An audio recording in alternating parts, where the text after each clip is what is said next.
c'est un temps qui sera en plusieurs parties. Une première partie de présentation des enjeux, du contexte. On invite Bordeaux Métropole à nous partager les réflexions qui sont menées sur les enjeux d'achat d'espaces verts, de paysages, de végétaux. Et puis, on déroulera de ce que je disais de la graine à la plante, vos témoignages. Et donc, on a Séverine de la mairie de Souston qui dit bonjour. Super, dans la conversation. Bonjour Séverine. Et vous avez levé la main. Si vous avez une question, vous n'hésitez pas. Et sinon, je vais donner la parole à Virginie pour peut-être on va faire une rapide présentation des intervenants, comme ça on sait qui est là. Et puis après, on déroulera le support. Je te donne la parole peut-être Virginie pour introduire du côté des filières. Oui, bonjour à tous. Je propose que chacun se présente côté filière, ce sera le plus simple. Donc, on peut commencer du coup par la production, si c'est le début. Donc, moi, Virginie Odo, je suis chargée de mission à Verdir, qui est la fédération professionnelle qui rassemble les horticulteurs et les pépiniéristes sur l'ensemble du territoire, et notamment avec un syndicat en Nouvelle-Aquitaine, pour laquelle du coup je suis chargée de mission. Et je peux laisser peut-être Antoine se présenter, qui est le président de Verdir Nouvelle-Aquitaine. Hop, le micro. Donc Antoine Degano, je suis donc le président pour Verdir Nouvelle-Aquitaine et aussi au bureau exécutif national. Et je suis donc, mon activité professionnelle, c'est d'être producteur pépiniériste dans le nord-est de la Charente, donc un peu à l'écart, mais c'est un peu nécessaire pour faire de la production. Voilà.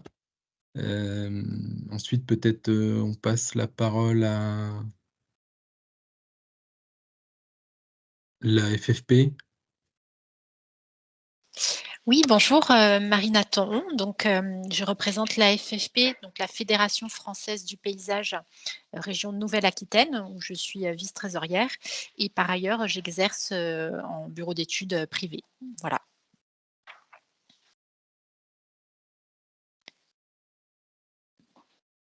Je ne sais pas qui veut enchaîner. On va y aller, l'UNEP, du paysage. Bonjour à tous. Jérôme Brett, vice-président région Aquitaine, Nouvelle-Aquitaine. Moi, j'ai une entreprise du paysage qui est basée sur Mérignac, donc en Gironde. Et donc, on travaille pour le syndicat à œuvrer avec Agnès, qui va se présenter à côté de moi. Et donc Agnès Guérin, et moi je suis déléguée régionale pour l'UNEP Nouvelle-Aquitaine, donc la Fédération des entreprises du paysage.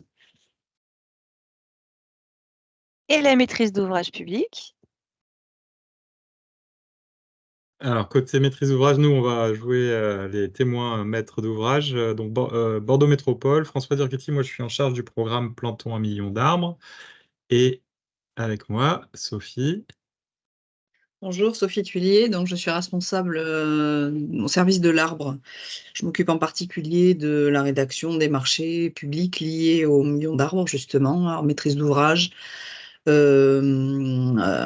travaux, et puis fourniture d'arbres, voilà.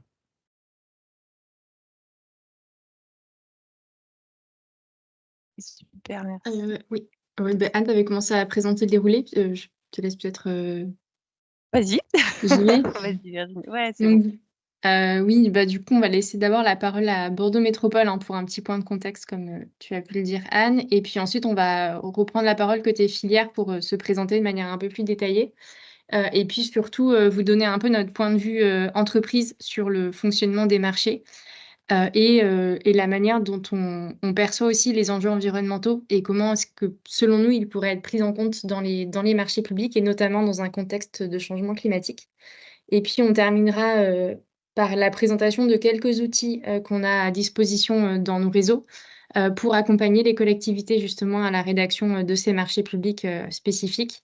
Et puis, évidemment, voilà, comme le disait Anne, l'idée, c'est vraiment d'écouter aussi et de prendre toutes vos questions. Donc, il ne faudra pas hésiter à intervenir tout au long de la présentation.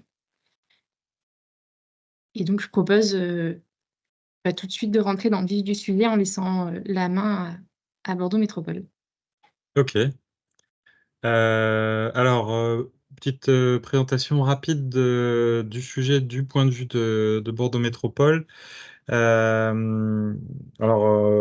métropole, Ça s'occupe d'aménagement paysager, de nature, de biodiversité depuis un petit moment, mais on a engagé assez récemment, depuis 2020, une politique très ambitieuse donc, qui s'appelle Plantons un million d'arbres, qui consiste à végétaliser de manière quand même assez massive le territoire. Et je pense que, alors nous, on a un programme qui s'appelle Plantons un million d'arbres qui annonce une quantité importante. C'est un programme dont l'objectif est de réaliser cette plantation en 10 ans. Mais toutes les collectivités ont le même genre de projet, puisque en fait, la végétalisation des villes va devenir quelque chose, est un outil nécessaire pour adapter nos villes au dérèglement climatique. Parce qu'on sait que c'est la meilleure façon de rafraîchir nos villes. Il y a aussi plein d'effets de dépollution qui sont très intéressants. Et puis, on a aussi un rôle pour protéger la biodiversité. Alors, je parle des villes, mais ça ne concerne pas que des territoires urbains, tous ces avantages liés à la végétalisation, bien sûr. Et évidemment, c'est aussi une façon d'embellir, de rendre très agréable nos espaces urbains. Voilà, donc je vais peut-être pas aller dans le détail sur ce programme, mais c'est quelque chose qui concerne à peu près tout le monde. Et donc pour nous, on s'est dit que c'était vraiment important de se pencher sur la question de l'achat, puisqu'on est sur des quantités importantes, mais aussi sur la qualité, bien sûr, de ce qu'on va planter. On s'est dit que c'était très important d'avoir un dialogue régulier avec la filière. Il faut bien connaître un secteur qui a des spécificités très importantes et donc on s'est engagé dans un dialogue régulier et notamment, on en parlera peut-être un peu plus longtemps plus tard avec Verdir, mais on a signé la charte d'achat pour le développement durable spécifique à la région où chaque acteur maîtrise d'ouvrage, mais aussi acteur de la filière, s'engage à avoir des bonnes pratiques pour augmenter la qualité de ce qu'on peut planter. Alors, juste je ne vais pas être trop long, mais le vivant, c'est un sujet, enfin, végétaliser, ça touche au vivant, et donc c'est quelque chose de très particulier, c'est très riche. Les gens qui travaillent sur ces filières, sur ces métiers, en général, sont passionnés. Et quand on veut commander, acheter, il faut avoir conscience que c'est un secteur très particulier, que ce n'est pas de l'achat de béton ou d'imprimante. On est sur un secteur qui a des grandes spécificités et en particulier, ça nécessite pas mal d'anticipation parce que quand on achète des plants, il faut savoir un peu à l'avance quel genre de plants on veut planter pour qu'en pépinière, on ait le temps de les préparer. Ça pose aussi des sujets sur la terre végétale, par exemple. Donc, c'est des sujets d'anticipation. Et puis, il faut se positionner aussi par rapport aux effets du réchauffement climatique, quel type de plan on veut planter. Enfin, il y a beaucoup de sujets d'anticipation liés à ces achats, à ces projets. Et aussi, le raisonnement en coût global est extrêmement important, puisque, en fait, quand on plante, en fait, c'est plus simple, finalement. Ce qui est important ensuite, c'est que ce qu'on a planté continue à vivre. Et donc, quand on commande une plantation, on ne fait pas que planter et commander une réalisation, une exécution de travaux. Il faut raisonner aussi sur la durée, et ça, c'est extrêmement important dès qu'on parle de sujets vivants. Voilà, mais je ne serai pas plus long, parce que je pense que ce qui est important, c'est le dialogue avec les acteurs de la filière, donc je repasse la main.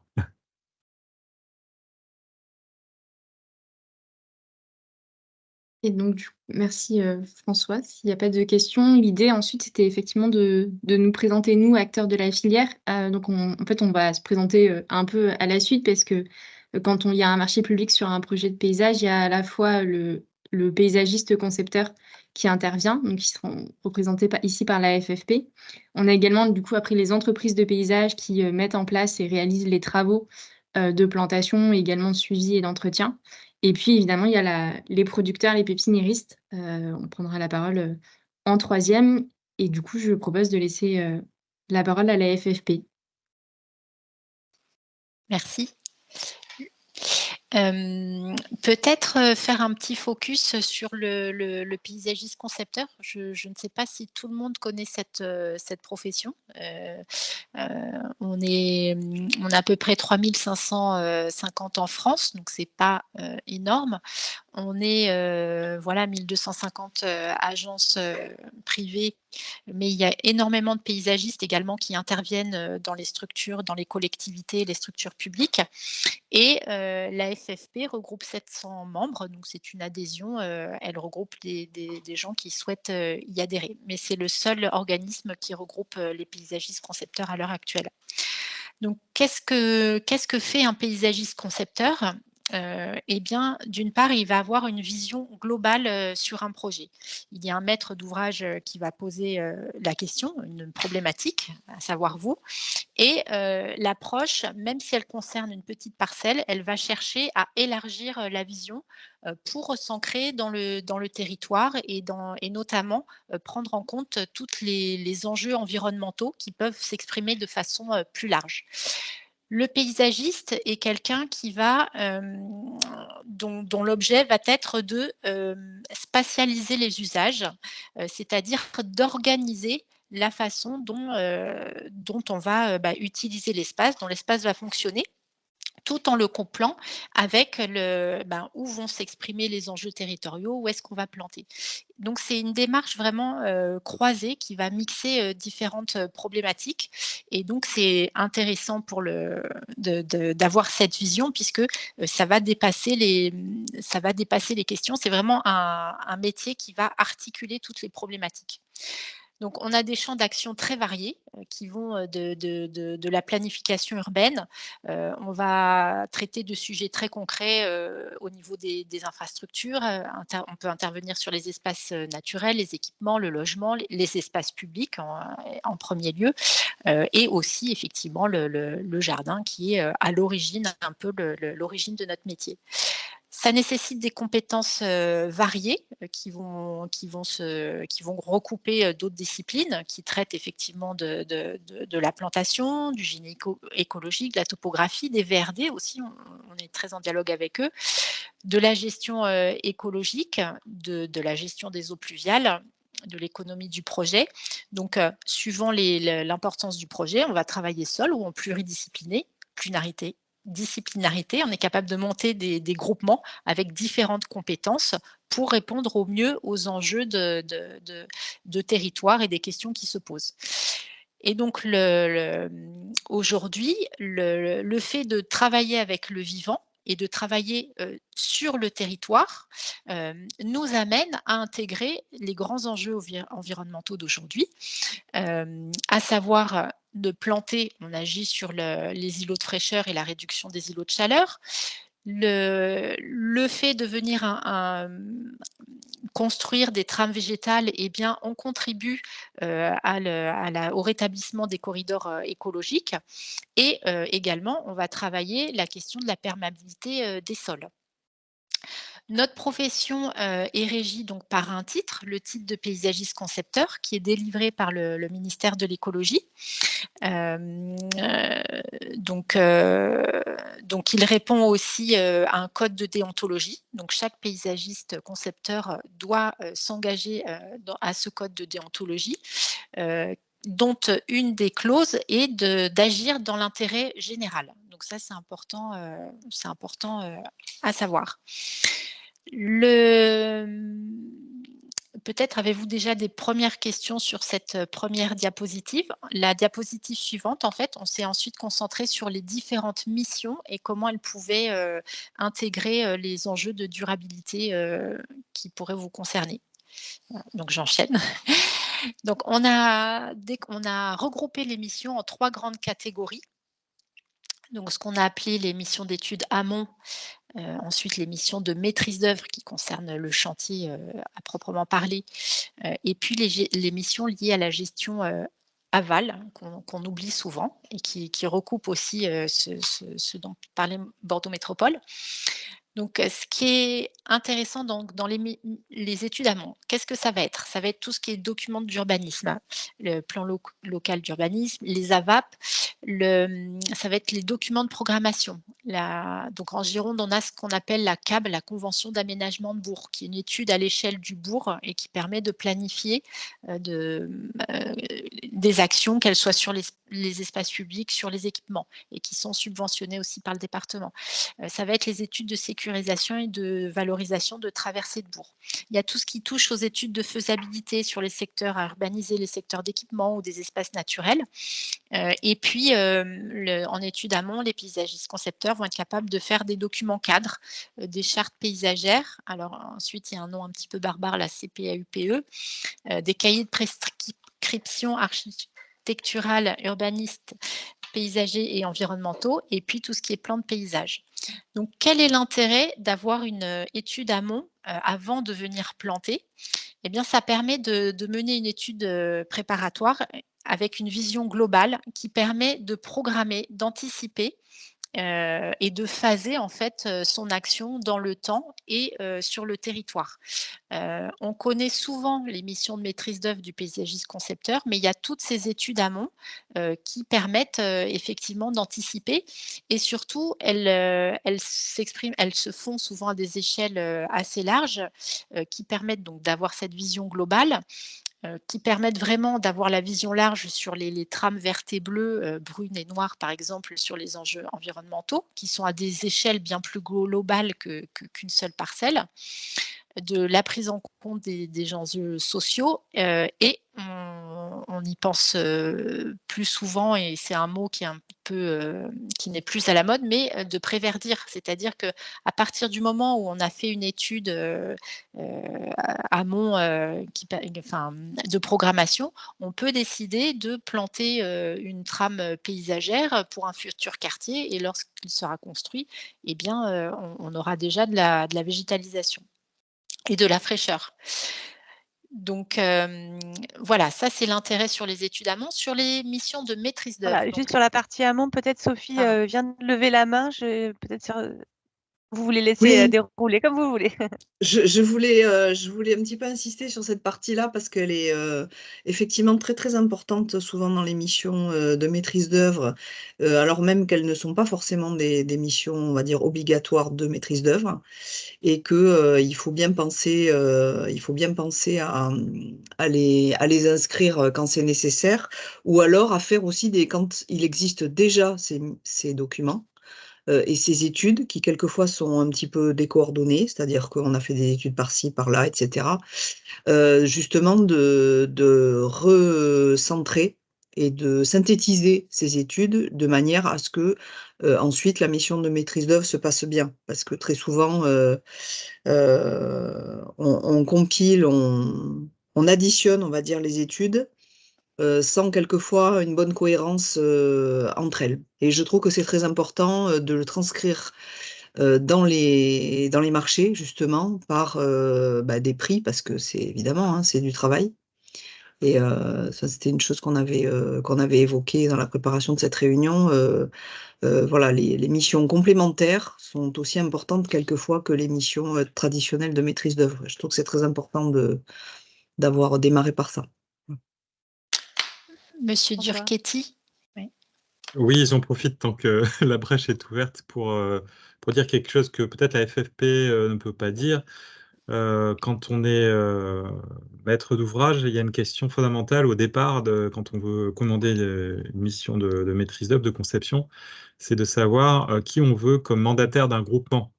Parce qu'en général, c'est des opérations complexes où il faut mêler de l'urbanisme, du paysage, de l'ingénierie, etc. On peut très bien exiger que le mandataire soit paysagiste, ce qui va changer quand même normalement assez fondamentalement la nature de la réponse en termes de conception. On a quand même des différences notables souvent de façon d'appréhender les choses entre un architecte urbaniste ou un paysagiste. Les métiers sont proches, mais quand même avec des façons de voir la ville ou les territoires qui peuvent différer. Donc, par exemple, les quais de Bordeaux, le mandataire du groupement de conception, c'était Michel Courajou, donc paysagiste.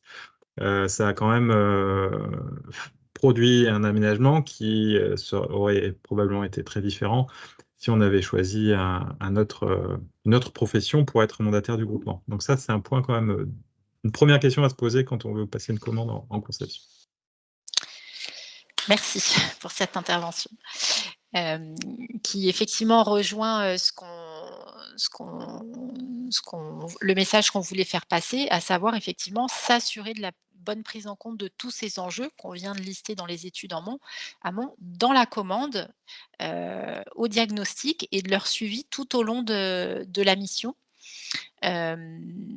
Donc la mission de maîtrise d'œuvre, elle peut avoir plusieurs phases. Donc les missions classiques de l'OAMOP souvent démarrent à l'esquisse jusqu'aux opérations de réception. Mais effectivement, s'il n'y a pas eu d'étude amont, il est nécessaire, à notre sens, effectivement de commander à minima un diagnostic ou une esquisse avec scénario. Et puis il y a également parfois la possibilité d'organiser des concours. Donc c'est voilà. En termes d'attente durable, de bien exprimer effectivement les attentes en termes de gestion alternative, de biodiversité, et on le rappelle de notions coût d'exploitation, qui est également une mission qui ne fait pas partie des missions classiques, mais qui effectivement, si on veut avoir une vision globale et à long terme, est nécessaire pour appréhender vos aménagements. Et ensuite, un dernier chapitre qui est peu activé, je dirais, dans les commandes, qui peut aussi se mettre en place progressivement. Ce sont toutes les missions liées à la gestion après réalisation du chantier. Quand on plante des arbres, quand on réalise un aménagement, eh bien, je dirais tout commence. Il faut s'assurer qu'il survive et surtout que les services rendus, qu'ils soient écologiques, paysagers ou d'usage, soient bien assurés dans le temps. Donc, il est judicieux de réaliser des plans d'entretien, des plans de gestion, que ce soit sur des espaces d'ailleurs paysagers naturels, mais également urbains. Et puis, vous avez la possibilité aussi de mettre en place, si vous n'avez pas les compétences en interne, d'avoir une mission de suivi de ces plantations dans un temps, mais dans un temps long aussi, puisque un arbre, c'est long à se former, à devenir à maturité. En paysage, on peut avoir une vision, soit une vision à terme, mais en fait, le paysage est dynamique, c'est-à-dire qu'entre les jeunes plants, les jeunes arbres et les arbres matures, il y a tout un rendu qui est différent.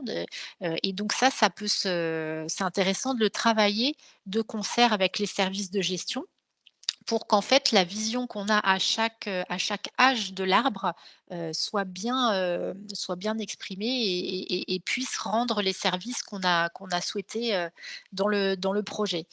Donc voilà, on insiste sur cette question de gestion. Donc on a la possibilité de mettre en place des missions spécifiques et surtout de bien s'assurer que les objectifs qui ont été émis lors de la conception du projet soient vraiment assurés aux différents âges de l'aménagement en fait, dans une vision dynamique, si je puis dire. Donc voilà, c'est à chaque fois en fait dans la réussite d'un aménagement, effectivement, comme le disait Madame Thuillier, c'est le lien entre les études amont et la mission de maîtrise d'œuvre, entre le projet de maîtrise d'œuvre et la gestion en aval post-réalisation. Voilà. Et donc, c'est vrai que la maîtrise d'ouvrage, en étant au cœur de la commande et au plus proche de l'aménagement, finalement, a la capacité à mettre en place ces outils pour que ce lien se crée. Sophie a levé la main et vous allez pouvoir peut-être illustrer d'un point de vue marché public comment est-ce qu'on prend en compte ces enjeux, cette question aval et vos réflexions à Bordeaux Métropole. Je vous laisse la main, Sophie. Oui, alors je voulais juste revenir sur l'amont et par rapport à ce qu'avait dit François, je trouve aussi très important de bien définir les équipes associées en fait aux paysagistes parce que bon, les paysagistes sont centraux dans ces aménagements, mais malgré tout, c'est intéressant aussi alors il y a des gros cabinets paysagistes qui ont toutes les compétences, mais il y a aussi des cabinets de taille plus petite et qui pour autant ça n'empêche pas de les pousser un petit peu aussi à diversifier les interactions avec des spécialistes, et je pense notamment à des écologues, à des spécialistes des sols, à tout un tas finalement de métiers présentant vraiment des particularités qui agrandissent en fait le champ de recherche préalable à la maîtrise d'œuvre et à la conception. Et je trouve que ça, c'est des choses qui sont fondamentales parce que ça, comment dire, ça rebat les cartes un petit peu sur les habitudes qu'on peut avoir. Et donc, cette partie de définition de l'équipe est très importante à mon sens. Et effectivement, ça rejoint par rapport à cette gestion en aval, parce que c'est pareil, hein, on voit souvent dans des aménagements, l'aménagement est très beau au moment où on le conçoit et où on le réalise. Et puis très peu de temps après, lorsque l'entretien est peu suivi ou pas très bien suivi, il suffit de quelques saisons pour que ça soit la catastrophe et que les aménagements ne soient plus qualitatifs. Alors, il y a souvent pas que, il peut y avoir des problèmes de vandalisme, mais c'est pas forcément l'essentiel. Et je pense que effectivement, ce suivi des plantations est particulièrement important. Il existe également des spécialistes et des technologies qui permettent ces suivis de manière objective et raisonnée. Et je pense que c'est des missions, là aussi, à rémunérer.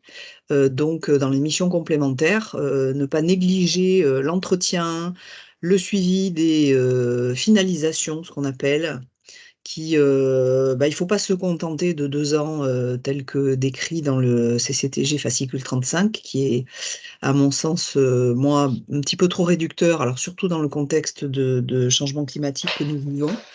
Nous, à Bordeaux Métropole, on essaie de s'assurer d'un minimum de 3 ans, voire 4 ans, sur certains projets, parce que on sait bien qu'on ne peut pas sevrer. Alors moi, je m'occupe d'arbres, hein, donc c'est vrai qu'au niveau des arbres, c'est un petit peu particulier.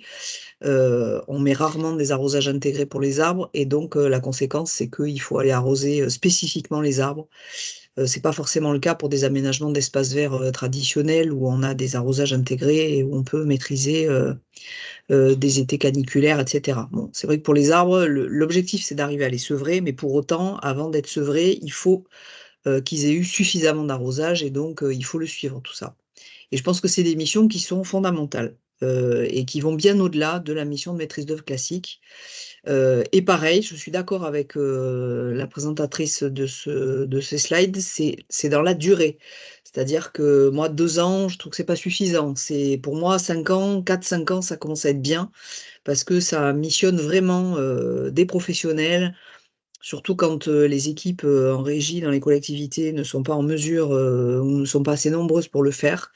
Ça fixe vraiment des objectifs de réussite et de pérennité de ce que l'on a fait. Ce sont des gros investissements et il faut pouvoir les garantir dans le temps. Voilà, pour moi, c'est très, très important ça.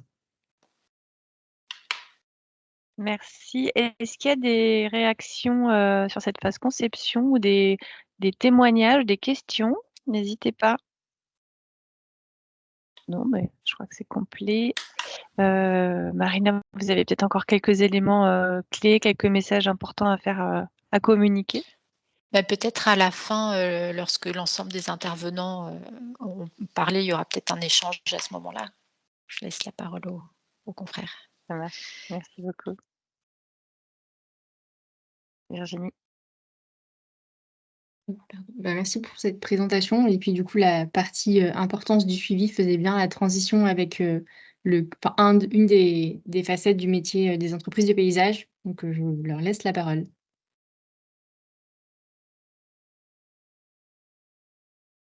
Rebonjour à tout le monde, il y a qui sont arrivés, je pense. Donc, l'entreprise du paysage, alors, notre métier est un métier très très large. Donc, on fait un peu tout qui touche à l'extérieur, on y touche. Moi, je dis qu'on a 12 métiers dans notre métier. Parce que chaque pôle est spécifique entre l'élagage, les plantations, les revêtements, le bois, les aires de jeu, tout ce qui est végétation des terrasses, murs végétal en ce moment, c'est la mode des toitures végétalisées. Tout ce qui est bassin de baignade qu'on touche aussi, la maçonnerie paysagère qu'on touche aussi. Enfin, on a des milieux écologiques en ce moment, végétal écologique qui commencent à abonder. Donc, on a un métier qui est vraiment très, très large. Et on a des entreprises qui ne font pas tout, certaines qui font tout. Mais la plupart du temps, c'est sous la création de plantation et d'entretien qui est fait dans le métier. Après, je pense que laisser penser d'abord les chiffres à Agnès pour les petits chiffres qu'on a de l'UNEP sur la Nouvelle-Aquitaine, que vous présenter. Donc, en Nouvelle-Aquitaine, en fait, les entreprises du paysage, il y a 3800 entreprises sur l'ensemble de la région. C'est à peu près 11% des entreprises du secteur. Il y a 32 000 entreprises en France. La profession, elle va représenter 620 millions d'euros de chiffre d'affaires en Nouvelle-Aquitaine pour 12 100 actifs. Donc voilà, on est encore une filière qui est en plein développement et qui emploie, enfin là, c'est plus par rapport à la partie sociale de développement durable, énormément de personnes et qui vont être sur des emplois qui sont par définition non délocalisables. Voilà, on est un tissu globalement de petites entreprises puisque c'est plus de 85% des entreprises du secteur qui sont entre 0 et 5 salariés. Voilà, et sachant que les entreprises interviennent sur 3 marchés, le marché du particulier, le marché privé et le marché public, et le chiffre d'affaires réalisé auprès des particuliers, c'est 49% de la profession. Donc, en fait, les marchés publics, ça va être une partie du marché des entreprises du paysage. On est à peu près sur la région à 23% de la part du chiffre d'affaires qui est réalisé auprès des particuliers. Donc voilà, on est aussi donc une profession en plein développement. Il y avait la journée des droits des femmes il n'y a pas longtemps, 14% de femmes dans le secteur. On en est, voilà, on n'est pas encore à la parité, mais ça progresse d'année en année. Et 90% des salariés qui sont en CDI, donc ça c'est important aussi. Et une profession jeune, parce que l'âge moyen dans les entreprises du paysage, c'est de 32 ans et demi. Voilà un petit peu pour brosser la photographie des entreprises du secteur et qui sont effectivement fédérées au sein de l'Union nationale des entreprises du paysage.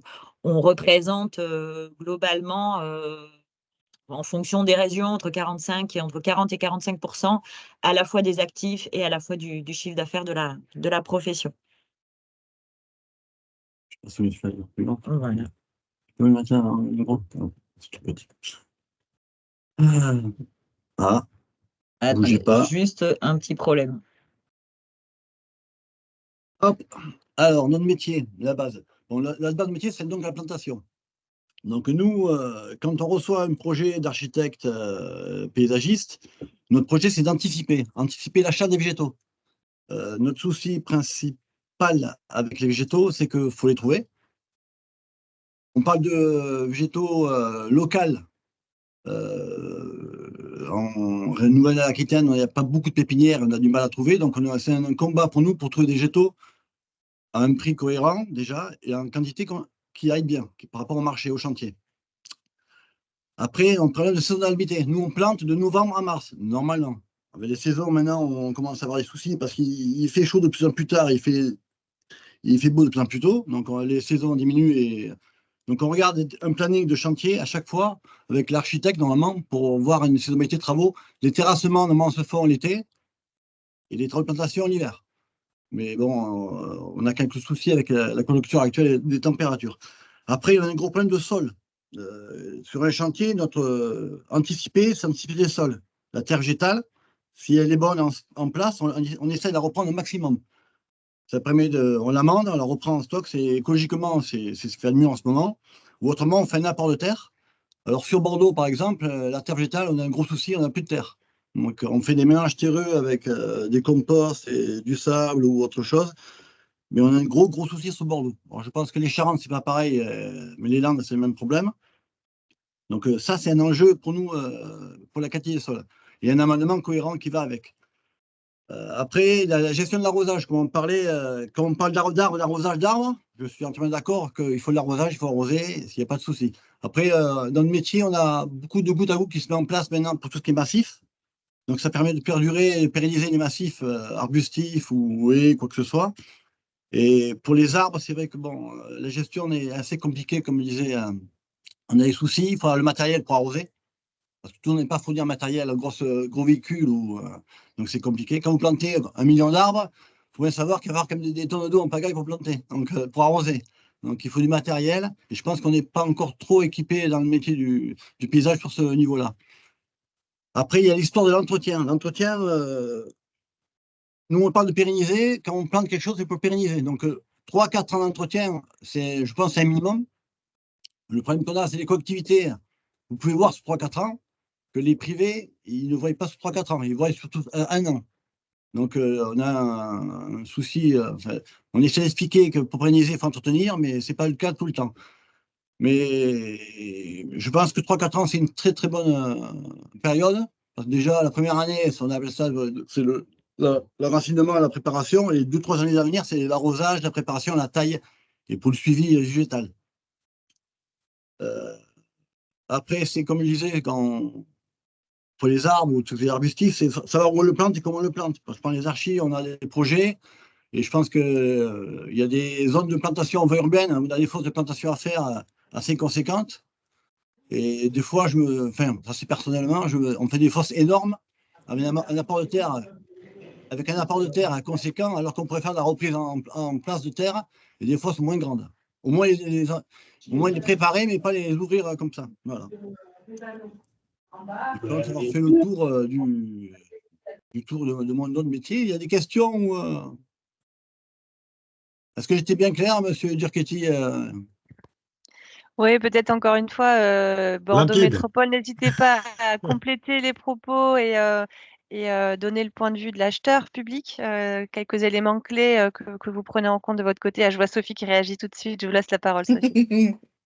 Oui, parce que voilà, c'est vrai que on partage les mêmes anxiétés, on va dire, avec les entreprises.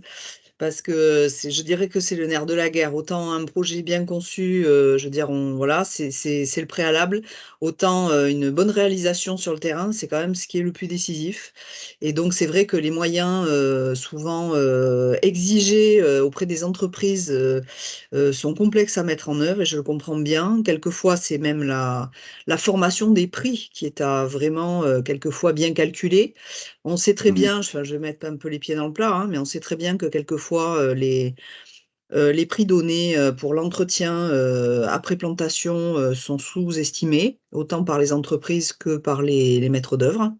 C'est-à-dire qu'on s'attend à ce que ça soit pas cher. Or, je suis désolée, mais ce sont de lourds investissements, effectivement. Surtout quand, dans le cadre des travaux, n'ont pas été prévus des arrivées d'eau en quantité et en distance suffisante par rapport aux plantations d'arbres. Donc ça, c'est un véritable souci, particulièrement en ville. Parce que, imaginez envoyer un tracteur avec une tonne à eau dans une rue à sens unique avec du stationnement. Enfin, en plus, ça provoque beaucoup de désagréments auprès des riverains et c'est quand même très compliqué à faire. Et puis pour les entreprises, il faut remplir les cuves d'eau. Enfin, c'en est presque archaïque, moi, je trouve, maintenant, de nos jours, d'en arriver à ça. Donc, c'est vrai qu'il faut arriver à trouver des solutions qui sont plus simples de réalisation. Moins coûteuses, qui sont un petit peu plus vertueuses également d'un point de vue environnemental, parce que bon, les tracteurs, ils sont encore au diesel, donc bon, c'est un petit peu problématique d'aller envoyer des tracteurs avec des cuves d'eau dans des petites rues avec le diesel qui tourne en permanence. Enfin, je veux dire, il y a toute une logique, à mon avis, qui est à réfléchir dans ce besoin qui doit durer pendant 4 ans. Et puis le deuxième point sur lequel moi je voulais réagir et qui me paraît aussi très important, c'est que les marchés publics, et ça, je pense que ça va peut-être parler à certains acheteurs, les marchés publics ne nous permettent pas, et c'est bien dommage, de pérenniser, on va dire, la période d'entretien et de finalisation sur des arbres remplacés. C'est-à-dire, alors je m'explique, les arbres sont plantés une année N, admettons, ils ne reprennent pas. donc l'entreprise étant garante de la survie de ces arbres, donc a garanti ces arbres pendant un certain nombre d'années, et donc pendant 6 et 4 ans, pendant les 4 années suivantes, si l'arbre meurt, il doit le remplacer. Sauf qu'on ne poursuit pas la période d'entretien pendant toujours 4 années. Donc admettons, quand en année N4, on se retrouve avec des arbres qui sont replantés juste avant que l'entreprise arrête son contrat, on se retrouve avec des arbres qui ne sont plus arrosés finalement. Donc ça veut dire que le maître d'ouvrage, lui, doit prévoir derrière que ces arbres qui ont été remplacés en toute fin du marché, doivent pour autant poursuivre leur durée d'entretien. Bon, ça, c'est des petites particularités, mais qui ont leur importance, parce que on se rend compte que des arbres qui ne vont pas survivre, il y en existe toujours, hein. Je ne sais pas quel est le pourcentage qui est toujours acceptable pour une entreprise d'échec dans les plantations, mais en moyenne, je pense que ça ne doit pas dépasser 10%. Mais pour autant, 10% d'un projet, c'est beaucoup.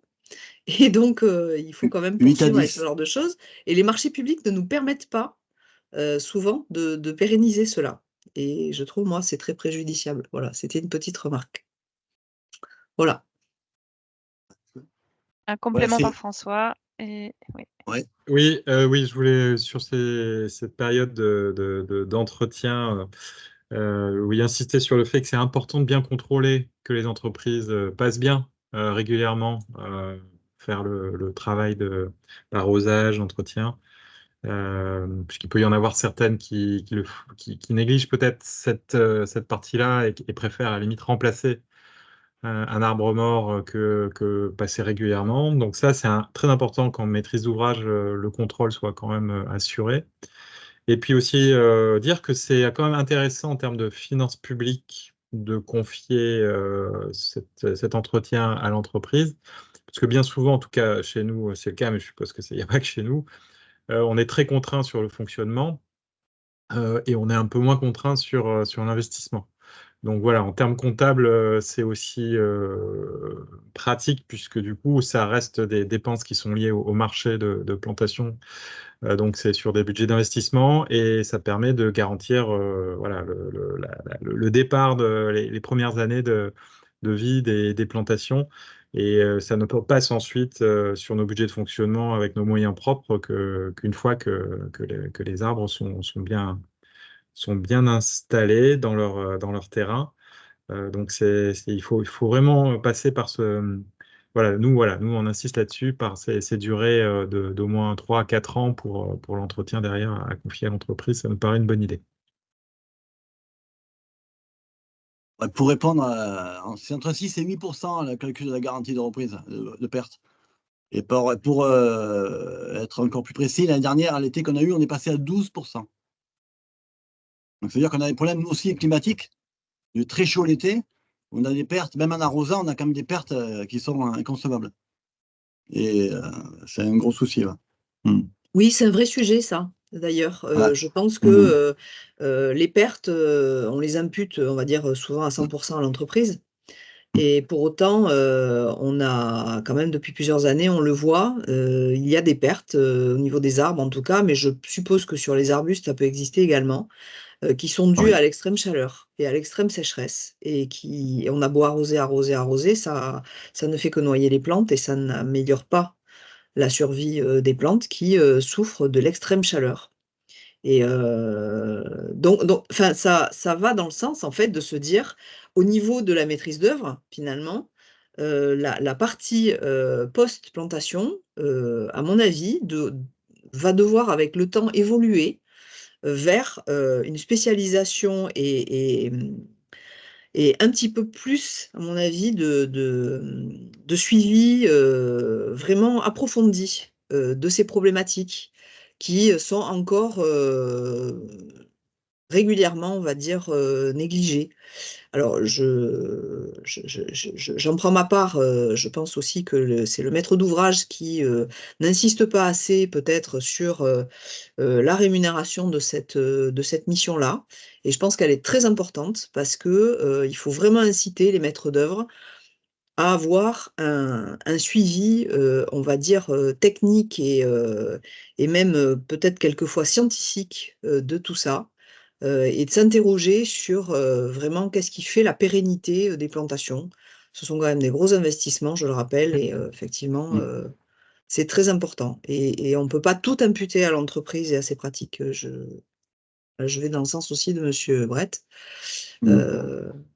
Faut aussi raison garder par rapport à ça. Mais aussi, pour compléter, on plante maintenant de plus en plus tard, parce que les saisons diminuent. Avant, on plantait d'octobre, enfin, il y a 20 ans, d'octobre à avril. Maintenant, on est passé de mi-novembre à mi-mars. Donc, tout se réduit. Donc, le volume qu'on a de travail, on ne peut plus le faire en 4 mois qu'on le faisait en 6 mois. Donc, d'un, on a un problème de main-d'œuvre, parce qu'on ne trouve plus de main-d'œuvre qualifiée ou main-d'œuvre même simple dans le métier. C'est très compliqué. Donc, on est obligé de passer par le GIEC, le Pôle emploi et le département, pôle social, pour trouver, même l'intérim en insertion, pour trouver du personnel. Donc, le délai se raccourcit, on manque de main-d'œuvre, donc tout devient compliqué. Et donc, les arbres en pâtissent, malheureusement. Marina, je vous laisse réagir. Oui, c'est juste une petite remarque pour dire que ça fait un certain nombre d'années que j'exerce et avant on plantait petit. Aujourd'hui, on plante assez gros, hein, de façon assez généralisée pour avoir des effets assez rapides. Peut-être qu'on pourrait aussi se reposer des questions sur la taille des végétaux à la plantation, la densité. Enfin, voilà, on remercie effectivement quand même la ville de Bordeaux qui effectivement monte des appels d'offres qui sont complets et qui permettent de travailler dans de bonnes conditions et de réfléchir à effectivement cette adaptation au changement climatique qui n'est pas, enfin personne n'a de solution comme ça toute faite, donc tout le monde tâtonne un petit peu. Mais oui, je pense qu'on peut se poser aussi la question de la taille des végétaux qui a quand même grossi. On plante régulièrement du 20, 25, 30, 35, voilà. Et avant, on plantait beaucoup plus petit et ça joue aussi sur les possibilités de reprise et sur le coût du remplacement éventuel et autres, quoi. Voilà, c'était juste une remarque. Allez-y, Sophie. Sur laquelle, oui, je voulais rebondir parce que justement, on commence à faire de gros efforts. Nous, ça fait plus de 2 ans que c'est fini. On ne veut plus planter en 2025 déjà.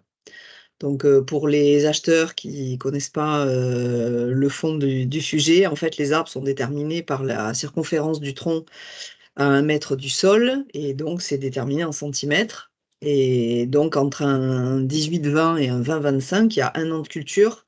Et en fait, nous maintenant, clairement, on essaie de trouver des arbres en 14, 16, 16, 18, donc c'est vraiment petit. Mais la difficulté, alors ça servira peut-être de tremplin aux intervenants suivants, Monsieur Dagano nous en parlera, mais c'est encore un petit peu difficile, mais effectivement, parce que les pépinières mettent du temps en fait à s'adapter, puisque eux, ils sont sur un temps long de culture. Et donc, alors on a commencé par les piller sauvagement, on va dire, de leurs plus jeunes arbres, quitte à leur laisser sur les bras les gros sujets. Il y a encore des gens qui plantent en gros sujets, en particulier dans la sphère privée. Je pense que les maîtres d'ouvrage privés sont un peu moins regardants par rapport à ça. Mais c'est vrai que de manière générale, quand même, sur la sphère publique, on devient de plus en plus attentif à planter plus jeune. Parce que tout simplement, bon, il n'y a pas que des questions de coût, hein, c'est surtout que les reprises sont nettement meilleures. Voilà. Et si je peux rajouter, il faut les trouver aussi après. Les 25, il faut les trouver. On ne les trouve pas partout. Voilà. On a eu gros soucis pour trouver des stocks en quantité et en qualité. On peut supposer que c'est On est sur conjoncturel, mais ça risque de durer quand même. La difficulté à trouver des sujets de taille plus importante. Est-ce que Il nous sur... restait, ouais, il Oui, nous restait encore on une vous écoute. diapo, mais je crois qu'on a Ça. déjà fait le tour du sujet, ceci dit. Mais... Oui, mais c'est important de citer l'outil parce que Ouais. c'est ça qu'il faut Bon, pas nous- faire. Oui, on rentrait bien dans le détail du fascicule 35. Peut-être tout le monde ne connaît pas le fascicule 35. Donc, n'hésitez pas à prendre un peu de temps dessus. pour résumer, on ne fait pas non pas pour résumer. c'est notre règlement technique du métier, quoi. C'est là où c'est le CCTP du métier avec toutes les règles techniques, les règles, tout ce qui est les bonnes pratiques, ce qu'il ne faut pas faire, ce qu'il faut faire. Il a été remodelé il y a 2 ans par rapport donc à l'entretien qui a été modifié. C'est le grand changement qu'il y a dans notre métier là, sur les 2 ans qui sont arrivés. C'est-à-dire que maintenant, avant, dans notre métier, on plantait, on garantissait. Il n'y avait pas d'intermédiaire. Maintenant, on a une garantie de reprise qui est en amont. Parce que souvent, enfin pas pour les collectivités, mais tout ce qui est marché privé ou promoteur, EDF, tout ce que vous voulez comme métier privé, ils prenaient ils prenaient pas l'entretien, donc pas de garantie. Et pour leur faire comprendre, s'il n'y a pas d'entretien, il n'y a pas de garantie, c'était compliqué. Donc maintenant, le facile dit qu'il y a une garantie qui est chiffrée à part, qui est un pourcentage, et l'entretien qui est chiffré à part. Ça permet de dissocier et de mettre clair avec le client qu'il y a une garantie et l'entretien. Je pense que c'est une grosse évolution dans le métier parce qu'on a eu beaucoup de soucis avec ça, surtout le LTP. Nous. Un gros souci, c'était le LTP qui ne comprenait pas dans le marché qu'on avait avec eux en sous-traitance pourquoi on ne faisait pas. Voilà, enfin, mais c'est une avancée durable pour nous et qui était très importante. Après, le FATUC 35 regroupe tout le métier du paysage qu'on a évoqué avant. Hein, c'est les sols, les plantations, le génie végétal, enfin tout ce qui va avec. C'est à lire, c'est un peu long hein, à lire. Bon, il y a des passages intéressants, mais il faut peut-être trier. Quoi, voilà. Ouais, mais pour nous, c'est les Bibles, c'est notre Bible. Voilà. Et la fédération a été associée à la révision de ce référentiel dernièrement, c'est ça, ouais. Nous, on a demandé un peu de changement, parce que ça datait de 71, je crois, 77. Donc, on était un peu à l'âge de pierre. À l'âge de pierre. À l'âge du tracteur et de la citerne. Et du coup, parmi les participants, les acheteurs donc, qui sont rompus à l'exercice de la rédaction des marchés des CCTP et qui se réfèrent à ce référentiel, est-ce que certains d'entre vous le maîtrisent et y trouvent peut-être des manques ou des points importants sur lesquels s'appuyer?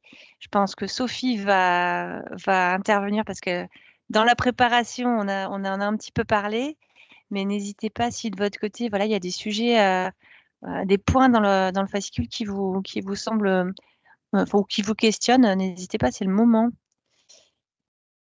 Désolée, je suis très bavarde, mais c'est vrai que le sujet m'intéresse beaucoup. Je trouve très important ce qu'a dit l'intervenant précédent sur justement le fait en fait d'avoir affaire à des maîtres d'ouvrage qui ne connaissent pas forcément le métier et qu'en fait, ce document permet effectivement d'avoir un référentiel.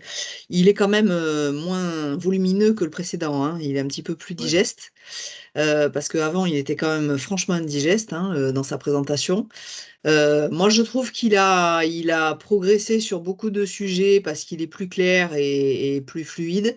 Par contre, c'est vrai nous, maîtres d'ouvrage, on a été nombreux à être déstabilisés par effectivement l'expression de ces travaux de finalisation.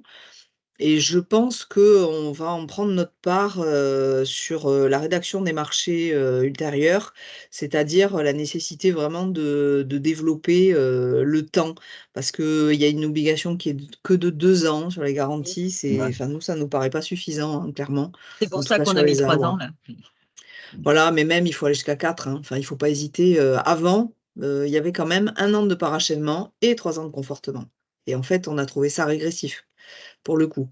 Ce que je voulais rajouter également, c'est que ce qui est très important également, c'est qu'en fait, avant, on avait tendance à avoir affaire à des maîtres d'œuvre, on va dire généralistes, VRD, etc., qui sous-traitaient la partie paysage en prenant un paysagiste. Je trouve important aussi qu'on ait une démarche en tant que maître d'ouvrage, qu'on ait une démarche un petit peu inverse, c'est-à-dire vraiment de remettre au cœur des projets la partie végétale, de manière à ce qu'on ne soit pas coincé à ne mettre des végétaux que dans les parties résiduelles. Et je trouve que le fascicule 35 à ce niveau-là est quand même clair. Et le fait qu'il soit plus digeste, en fait, ce que je veux dire, c'est que ça permet quand même de mieux se l'approprier. Et moi, c'est en ça que je trouve qu'il est vraiment très important. Ça doit être un document de référence, mais dans lequel il faut continuer, en fait, à apprendre, en tout cas pour les rédacteurs, apprendre ce qu'il y a à apprendre, quoi. C'est-à-dire que il faut pas non plus s'empêcher de déroger si on estime que il faut aller plus loin encore. Alors, c'est clair, il faut savoir que derrière, on ne peut pas s'attendre à avoir des diminutions des coûts. Parce que clairement, ce que ça remet en avant aussi, c'est que tout a un coût et que si on veut de la qualité, ça ne peut pas se faire au détriment, du montant qu'on doit payer cette qualité. Je suis claire avec ça aussi. Voilà, c'était ce que je voulais en dire. On a une main levée du côté du Grand Cube Zaguet. Vous pouvez rallumer votre micro. Ouais, super. Juste pour intervenir. Du coup, je suis entièrement d'accord avec ce qui a été dit juste avant. Alors moi, je suis un ancien maître d'œuvre VRD et espace vert.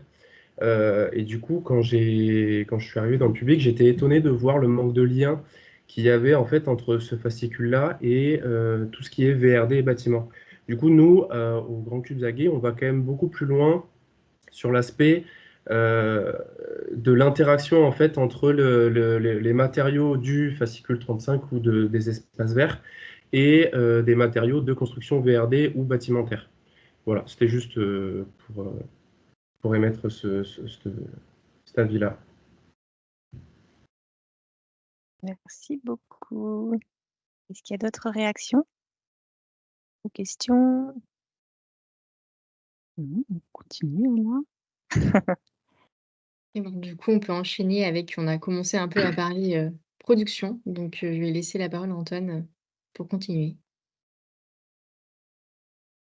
Oui, donc Verdir représente ce qu'on appelle la production de végétaux. Donc vous avez quelques chiffres clés là sur la gauche de la diapo. C'est plus de 2900 entreprises en France, qui représentent quand même pas mal d'équivalents temps plein. Dans le monde agricole, c'est assez spécifique puisqu'on est vraiment très utilisateur de main-d'œuvre, ce qui n'est pas le cas dans beaucoup de métiers agricoles. C'est quand même à peu près 1,4 milliard d'euros de chiffre d'affaires. Bon, puis en Nouvelle-Aquitaine, la déclinaison des chiffres, évidemment, un petit peu plus faible. On est quand même la 3e ou 4e région en termes d'impact de production. On est une grande région aussi. Les 2 autres régions importantes, c'est les Pays de la Loire et l'Auvergne-Rhône-Alpes. Donc, qu'est-ce que c'est que la production? C'est effectivement une très, très grande multitude de types de production et donc de types de producteurs, à répartir bien sûr au départ entre les horticulteurs qui font plutôt des cycles courts sous abri, avec les pépiniéristes qui font des cycles plus longs et qui peuvent être sous abri, mais qui sont plus on rallonge les cycles et plus en fait c'est en extérieur et voire en pleine terre. Enfin, on y reviendra tout à l'heure. Les 3 marchés principaux identifiés par les producteurs, c'est d'abord la vente directe. Beaucoup de producteurs font de la vente directe dans leurs serres, etc. Ensuite, la distribution spécialisée, les jardineries, les grandes surfaces de bricolage, voire même alimentaires. Et le 3e grand marché, c'est le marché du paysage et des collectivités. Donc, ces marchés-là, comment est-ce qu'ils fonctionnent? Tu veux bien avancer, Virginie? D'un point de vue des producteurs, on peut identifier 2 types de marchés. Soit la fourniture directe, donc les collectivités montent des marchés pour avoir des fournitures directes et planter en régie. Ça représente à peu près 10 à 20% de la valeur des plantes vendues pour un producteur qui est situé sur ce marché-là. Et la plus grande partie se fait via les prestations que font les entreprises de parcs et jardins, qui incluent évidemment des fournitures végétales. Donc dans ce cas-là, nous, on est fournisseurs des entreprises de parcs et jardins et pas du client, du donneur d'ordre public. Quels sont les producteurs qui interviennent? On a une infographie qui est descendante. Donc en haut, en amont, on va dire, on a les producteurs de jeunes plants. Ce sont des producteurs qui sont multiplicateurs, c'est-à-dire qui font naître la plante par différentes méthodes. Ça peut être le semis, la bouture, le greffage, la marcotte. Enfin, je vous passe les différentes méthodes qui existent. et qui font, à titre d'exemple, ils peuvent être intervenants directs sur certains marchés, par exemple en livrant des jeunes plants qui vont être plantés pour des haies ou pour des projets de renaturation, donc y compris en ville. Une deuxième catégorie, ce sont les producteurs qu'on dit spécialistes. Ce sont qui se sont concentrés sur des types de production bien spécifiques. Alors, on a par exemple des producteurs qui font que de la plante grimpante ou de la vivace en godet, ou il y a aussi toutes les formes un peu spécifiques, etc. Donc, ceux-ci aussi peuvent attaquer directement les marchés. Parce que vous avez un besoin de planter un certain nombre de plantes grimpantes, vous allez directement aller voir un producteur spécialisé. Et on va dire en aval de toute cette chaîne-là, on a les producteurs généralistes qui, eux, multiplient en fait des types de production, ce qu'on appelle des itinéraires de culture qui sont extrêmement larges, qui peuvent aussi, qui ont besoin des multiplicateurs pour acheter des jeunes plants. En général, ils ne sont que éleveurs, les généralistes. Ils achètent un jeune plant et ils le font grandir. Et ils peuvent aussi avoir besoin de producteurs spécialistes pour les mêmes raisons. Il existe aussi que ces producteurs généralistes sur le marché du paysage fassent appel à ces producteurs multiplicateurs et producteurs spécialistes pour compléter leur offre. Et peut-être juste, pardon, pour compléter, en fait, derrière les 2 premières diapos, il me semble, je ne sais pas si Antoine, tu peux dire 2 mots, en fait, c'est la question de l'allotissement des marchés en fonction des besoins. Parce que ça peut être sur la diapo précédente, des allotissements où on va avoir directement des marchés végétaux où on va chercher directement auprès du producteur, ou des allotissements où on va avoir les travaux et le végétal. Dans ce cas-là, c'est un autre type de marché. Et puis, sur la partie producteur, on peut très bien avoir, par exemple, un allotissement sur un marché, un besoin très spécifique, voire pourquoi pas avec un contrat de culture, si on est vraiment sur de l'ultra spécifique qui demande d'anticiper et d'être certain de la disponibilité. Je réponds en 2 mots et après je laisse Madame Thuillier. Alors évidemment, tout dépend de la taille du marché, des volumes, et on reviendra après sur les outils qui permettent aux donneurs d'ordre de pouvoir s'y retrouver là-dedans. Si on prend le marché de Bordeaux Métropole, il est segmenté en un nombre très important de lots. Ils ont des valeurs assez importantes pour chaque lot, donc ils peuvent aller chercher un spécialiste de ça ou un spécialiste de ci. Voilà. Après, sur beaucoup de collectivités, on a des marchés plus globaux. Voilà. Je parle en fourniture directe et non pas par le biais d'un marché de prestations où là, c'est vraiment l'entreprise de paysage qui va s'occuper de regrouper les fournitures. Donc, Madame Thuillier, vous voulez réagir? Oui, en fait, on peut mixer. Et nous, c'est ce qu'on fait parce qu'effectivement, c'était aussi parce que nous avons une régie de plantation, donc on a besoin de fournitures d'arbres. Mais en fait, on se sert aussi clairement, quelquefois, de cette fourniture d'arbres. Nous achetons les arbres d'un côté et nous commandons à l'entreprise la plantation de ces arbres de l'autre. Alors évidemment, derrière, il n'y a pas de garantie, puisque du coup, on ne demande pas à l'entreprise de garantir des arbres qu'ils n'ont pas achetés eux-mêmes.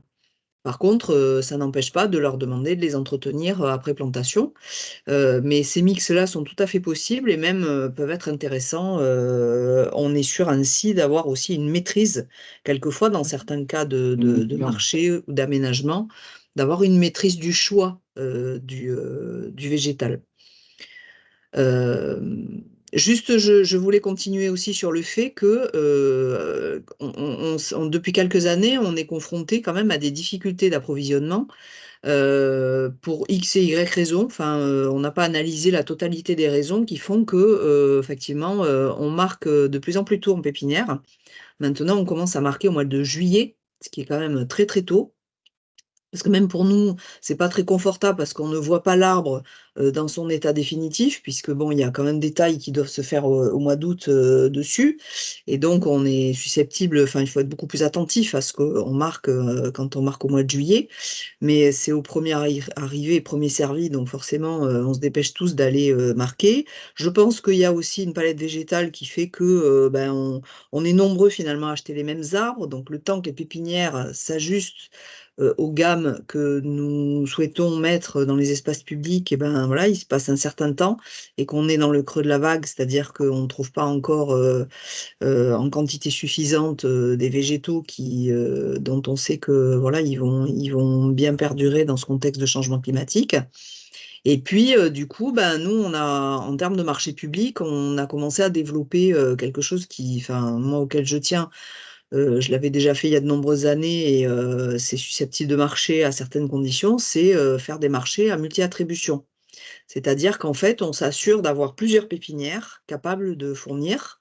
Et donc, quand on achète, on peut avoir affaire à plusieurs pépinières différentes et pas un seul titulaire, ce qui peut nous permettre effectivement d'avoir du choix tant dans les espèces que aussi en termes qualitatifs, c'est-à-dire si on va marquer puis que les arbres qu'on va marquer ne nous plaisent pas, on passe à l'autre pépinière, etc. Je pense que les marchés publics nous permettent ce genre de choses de manière assez intéressante. Et nous, c'est ce qu'on expérimente là, en ce moment. Jérôme voulait dire quelque chose, non? Tu as rebaissé ta main. Ouais, moi, les planter sans garantir, nous, on n'est pas intéressés, bien sûr, c'est sûr. Mais je veux savoir quand même où est la limite entre quand on plante que vous fournissez, où est la limite de la garantie, parce que après, c'est compliqué de dire que l'entretien n'a pas été fait, enfin, ou s'il a été fait correctement et que c'est mort, qui fait quoi et comment ça se passe. Ah, mais justement, c'est pas l'entreprise qui est responsable. Ça dégage totalement l'entreprise de la responsabilité. Pour autant qu'elle est capable de prouver qu'elle a arrosé ce qui a été demandé, qu'elle a fait les tâches qui lui ont été demandées, c'est tout. Mais après, voilà. Des marchés comme ça, vous, en collectivité, vous faites, mais il y a des marchés privés qui sont comme ça aussi. Et là, on râle parce qu'on a des problèmes avec le client qui sont énormes en garantie, quoi. C'est la bataille entre le pépiniériste et nous. Il faut que ça, je m'adresse au maître d'œuvre et d'ouvrage, il faut que la rédaction soit très claire sur ce point. Il faut être vraiment ciselé sur cette rédaction de manière à ce que les choses soient très claires pour l'entreprise. Si on commence à déroger, effectivement, il faut vraiment définir quelle est la responsabilité de chacun. Moi, jamais j'irai dire à un entrepreneur qui a planté des arbres que moi je fournis que c'est sa responsabilité, sauf s'il est prouvé qu'il n'est pas allé arroser les arbres alors que je lui ai payé l'arrosage. Évidemment. Hein, mais bon, en général, nous, on essaie d'être honnête quand même. Je pense que jusqu'à maintenant, voilà. Non, mais c'est dans le privé surtout qu'on a des soucis avec ça. Ah oui, mais bon. Voilà. Alors, j'avais pas le sujet aujourd'hui. Voilà, j'avais volontairement simplifié le schéma des différents marchés sans évoquer la fourniture avec plantation, non pas en régie, mais par les entreprises, parce que je sais que ça peut lever des débats. Bon, c'est très intéressant de l'avoir évoqué. Effectivement, ce n'est pas la majeure partie des marchés aujourd'hui, hein, c'est à la marge. On a effectivement un ou deux donneurs d'ordre privés importants qui fonctionnent comme ça. Encore une fois, c'est pareil, c'est à la marge. Voilà. Je ne connais pas l'historique du fait pourquoi est-ce que ces donneurs d'ordre ont souhaité faire un achat direct auprès des pépiniéristes et non pas passer par les entreprises. Je vais émettre un avis, c'est que parfois ils ont été déçus par la fourniture et donc ils se sont dit on va prendre en main cette fourniture. Mais encore une fois, je pense que ce n'est pas le débat du jour parce que c'est à la marge. Pour en venir à ce que disait Madame Thuillier sur les difficultés d'approvisionnement, je vais juste en dire deux mots pour dire que tous les dysfonctionnements sont liés à une inadéquation entre l'offre et la demande. Cette inadéquation, elle provient d'une chose très simple, c'est que dans les années 2000, et notamment après la fameuse crise des subprimes, les stocks de pépinières en Europe, hein, pas qu'en France, étaient très importants, et ça a donné il y a une fluctuation des prix vers le bas, qui par la suite, au bout de quelques années, a énormément dégoûté les producteurs. Et là, c'est pareil, je le répète, c'est partout en Europe. Mais bon, il y a aussi beaucoup de producteurs français qui ont fermé boutique parce que de toute façon, ils n'étaient pas rentables ou qu'ils ne pouvaient pas réinvestir dans la production, surtout de long terme. Donc voilà, c'est fluctuant sur le long terme, et on va y venir pourquoi. On va venir sur la slide d'après, sur la diapo d'après, on va vous l'expliquer très simplement. Les itinéraires de culture sur la production, notamment pleine terre, sont très variés et très longs. Ils sont, comme vous pouvez le voir, voilà, pour un simple arbuste 100-125, il faut parfois 3 ou 4 ans. Les conifères, c'est jusqu'à 6 ans. Enfin, je mets à chaque fois et plus parce que Quand on veut du plus gros, c'est encore un nouveau cycle de plantation où on va on va transplanter la plante, comme on dit, la reproduire pendant au moins 3 ans, etc. Donc, sur les marchés les plus classiques, je vous ai donné les durées moyennes. À cela, il faut ajouter que nous, on doit faire l'acquisition d'un jeune plant et souvent, on s'y prend 1 an avant. Donc, non seulement les durées de production sont importantes, mais elles nécessitent aussi 1 année d'achat de jeunes plants à rajouter à ça. Tout ça, c'est très gourmand en manœuvre, donc c'est des temps d'immobilisation et des coûts pour l'entreprise qui sont très longs. Donc, une entreprise qui démarre aujourd'hui, qui veut vous vendre un 16-18, elle va investir pendant 7 ans dans un produit sans en avoir le moindre retour avant 7 ans. Voilà, il faut bien se rendre compte de ça. On ne peut pas démarrer en pépinière comme ça facilement. D'ailleurs, au passage, on n'est pas tellement aidé par les financiers ou les banquiers parce qu'ils ne croient pas vraiment beaucoup en notre métier. Voilà. Donc, c'est beaucoup des entreprises qui sont installées depuis longtemps qui peuvent permettre des gammes comme ça. Donc, la prise de risque, elle est pratiquement que chez le producteur, elle est même que chez le producteur et très en amont de la vente. En revanche, le producteur doit se remettre en question tous les ans. D'ailleurs, beaucoup de producteurs qui ne se remettaient pas en question, ils ont fini par disparaître. C'est-à-dire que chaque année, nous, on regarde chaque itinéraire de culture, c'est-à-dire une espèce, une variété, une forme, un conditionnement, une taille, et on réfléchit à chaque itinéraire de culture, combien on va en mettre pour les vendre dans 2 ans, dans 3 ans, dans 4 ans. Donc, c'est la base de la stratégie de l'entreprise de production, et c'est hyper important. Et ceux qui le font mal, évidemment, ils sont perdants. Voilà. Et je rajouterais en dernier point, compte tenu de tous ces aspects-là, qu'en moyenne, le producteur jette 20% de ses plantes à la fin. Ce n'est pas à la marge, c'est 20%. Donc, heureusement, l'intérêt, c'est que dans nos prix, on ne calcule pas un prix de revient, nous. On a besoin d'avoir une marge bien supplémentaire que le simple prix de revient par rapport à tous ces risques qu'on prend. Alors, sur la diapo d'après, on image un petit peu nos différents aspects en termes de production, la main-d'œuvre, les greffages, les transplantations. Bon, on a aussi effectivement de la culture hors sol pour répondre à des besoins spécifiques, soit de la plante, soit des marchés, quand il faut planter en dehors des périodes où on peut arracher les arbres et les arbustes. Donc, comme vous l'avez dit précédemment les uns et les autres, historiquement, c'était d'octobre à avril, c'est de plus en plus de novembre à mars, donc ça se réduit. Voilà. Tout ça pour dire que pour que le marché soit durable, pour que les entreprises soient durables d'ailleurs, il faut vraiment qu'il y ait de l'anticipation. Donc, c'est l'anticipation, c'est connaître un peu les productions locales, plus ou moins locales. Parfois, quand les marchés sont gros, c'est un peu national. Consulter aussi les catalogues des producteurs, ça permet de vraiment identifier ce qu'ils font, parce que quand on dit qu'un Abélia, il est en C5 60-80, il ne peut pas être en C2 60-80 ou il ne peut pas être en C5 125-150. Voilà.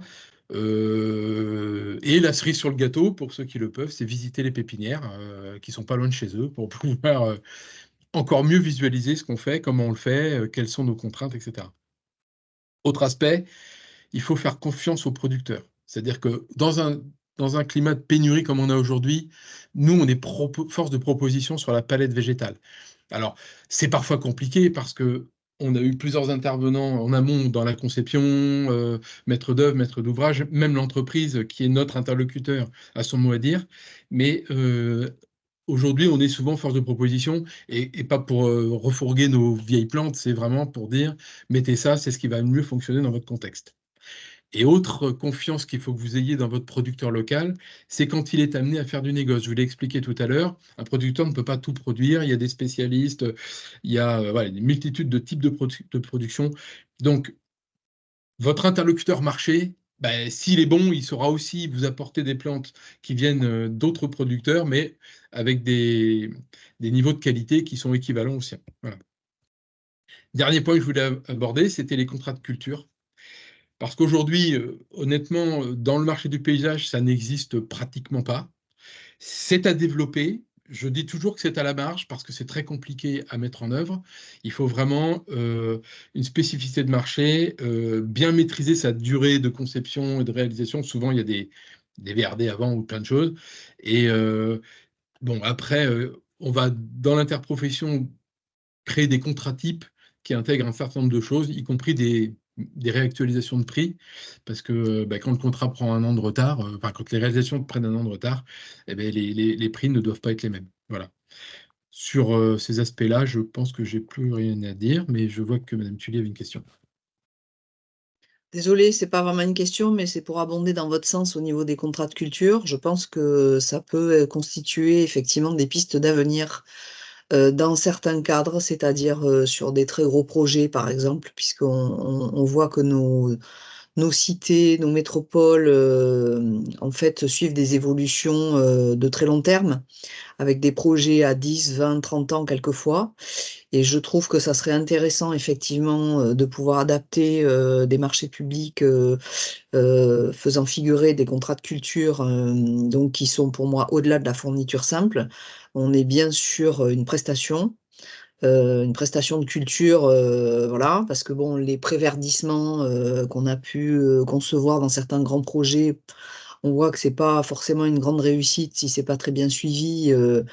Et donc, planter pour l'avenir, en fait, voilà, on fait du greenwashing pour moi qui n'est pas forcément très intéressant. Alors que vraiment prévoir les gammes d'arbres, mais c'est surtout d'arbres, parce qu'en fait, c'est ça les plantations les plus pérennes et qui mettent le plus de temps à donner vraiment l'effet escompté. Je trouve que les contrats de culture, effectivement, c'est des choses à creuser. Alors, c'est un casse-tête un petit peu en termes de code de marché public, parce que ça sous-entend en fait des contrats de très longue durée, pour moi, entre 7 à 10 ans nécessaires. Effectivement, ça pose, vous avez raison, M. Daganou, des questions très épineuses quant aux dates de retrait de ces plantes et du coup de la taille que ça atteint. Je pense qu'il faut aussi être souple sur le résultat attendu. Il ne faut pas être aussi rigide que quand on va choisir dans un catalogue, hein, ça c'est évident. Mais c'est pour autant, ce sont des pistes. Alors dans le cadre, nous, du million d'arbres, qui est un programme sur 10 ans, je vois pas pourquoi à un moment donné il s'arrêterait d'ailleurs, hein, parce que je veux dire, ce sont des démarches dont on sait elles répondent à des besoins environnementaux. Donc je pense qu'on n'est quand même pas encore sorti de la problématique. Et donc c'est des choses qui pourraient s'envisager, mais c'est la vision à long terme qu'il faut effectivement arriver à transcrire en termes de marché public. C'est très important pour moi. Ce qui pourra d'ailleurs vous faciliter la tâche à terme, c'est qu'on est dans l'interprofession, donc les concepteurs, les entreprises et les producteurs, mis au point des contrats types qui seront peut-être plus faciles à adapter en termes de règles de marché public. Mais il faut déjà qu'on fasse cette étape-là pour pouvoir avancer sur le sujet. Et effectivement, ça ne correspondra pas à l'ensemble de la demande, ça correspondra à des choses bien spécifiques. Mais si on veut sécuriser les approvisionnements et donc aussi faciliter la tâche à la fois des producteurs et avoir une visibilité, peut-être qu'à un moment donné, il faudra le faire. Comment est-ce qu'on intègre, par exemple, une fourniture dans le cadre d'un contrat de culture avec une entreprise qui va faire les plantations? Enfin, voilà, tout ça, c'est à déterminer. Ce qui peut aider les acheteurs dans leur démarche, c'est l'utilisation de labels. On a quand même quelques labels qualité dans la production. Le premier d'entre eux, le premier que je vais amender, c'est le label rouge, qui n'est pas très adapté, on va dire, au marché paysage. C'est plutôt un label grand public qu'on va retrouver dans les jardineries. Mais c'est en développement et on peut retrouver des rosiers, des sapins de Noël, label rouge, etc. On a un label Interpro qui s'appelle Plante Bleue, qui a 3 niveaux. Hein. Niveau 1, on va dire démarche, niveau 2 avec un certain niveau de résultat, et niveau 3 qui est haute valeur environnementale, qui est très spécifiquement orienté vers l'amélioration de notre production par rapport à l'environnement, qui intègre aussi des règles sociales et sociétales. Bon, n'a pas valeur RSE, mais en tout cas à valeur de démarche. Et puis, il y a un label qui s'appelle Fleur de France, qui s'appuie sur Plante Bleue, c'est-à-dire qu'il faut à la fois avoir ce niveau d'exigence en termes HVE, mais aussi qui dit qu'il est produit en France. Bon, donc ça veut dire que dans le cas de certains producteurs qui font appel parfois à des fournitures de pépinières étrangères, du coup, ils n'ont pas le label Fleur de France, il faut bien le distinguer. Mais bon, c'est quand même des labels qui sont... voilà, c'est les 3 labels importants de la profession. Et alors, à droite de la diapo, on l'a mis volontairement un peu à côté. Vous avez peut-être déjà entendu parler de végétal local, qui est donc un label qui concerne la traçabilité des végétaux, et notamment la volonté d'avoir une génétique locale, c'est-à-dire des graines qui sont récoltées à l'échelle alors on va dire simplement pour nous du sud-ouest, et qui sont cultivées avec cette traçabilité. C'est un label qui est intéressant dans certains cas, notamment de renaturation, j'appelle ça comme ça, parce que souvent aujourd'hui on ne peut trouver que des petits plants. Donc, c'est aussi bien pour les plantations de haies. C'est ce qui peut être utilisé par promet. Certains d'entre vous, peut-être, ont déjà fait planter des haies bocagères. On le cite notamment pour dire que végétal local, ça ne veut pas dire que c'est de la plante produite localement. C'est un processus qui est beaucoup plus complexe. Donc, il faut bien faire le distinguo. Quand vous demandez végétal local, vous demandez des végétaux dont la traçabilité génétique est certifiée. Ça n'a rien à voir avec un producteur qui a fait des arbres en 16-18 avec un jeune plant acheté en dehors de la région, etc. Voilà. Donc, je passe à Madame Thuillier qui voulait réagir. Encore, je suis désolée. Oui, c'était surtout par rapport à le label Fleur de France. Alors, c'est vrai qu'on est confronté à un code des marchés publics qui refuse la préférence locale et qui, dans le cas des appels d'offres, est de publicité européenne. Donc, effectivement, dès qu'on veut faire un marché qui dépasse 221 000 € hors taxe, voilà, n'importe qui en Europe peut répondre. Donc, en particulier dans le cas des pépinières, forcément, on se retrouve avec les pépinières du nord de l'Europe, mais potentiellement aussi du sud, il n'y a pas de raison, qui sont susceptibles de répondre à nos marchés avec des prix, etc. Alors, nous, on ne veut pas ostraciser les pépinières étrangères, surtout qu'en plus, bon, il y en a certaines qui présentent quand même des qualités indéniables et donc il n'y a pas de raison objective de les refuser. Pour autant, c'est vrai que ça pose la vraie question. Alors, il y a l'origine génétique, effectivement, des plantes, voilà, mais qui peut aussi bien concerner des pépinières françaises, puisqu'il y en a certaines qui voilà, se fournissent en matériel d'autres régions d'Europe, voire d'autres régions du monde. Mais ça pose quand même aussi la question des sols de culture de ces arbres, enfin, puisque moi, c'est le sujet des arbres qui m'importe le plus. Dès qu'on n'est plus en conteneur, mais qu'on est en pleine terre, et les arbres sont cultivés en pleine terre, ça pose la question effectivement des sols. Nous, à Bordeaux, on a des sols qui sont le plus souvent sablonneux, graveleux.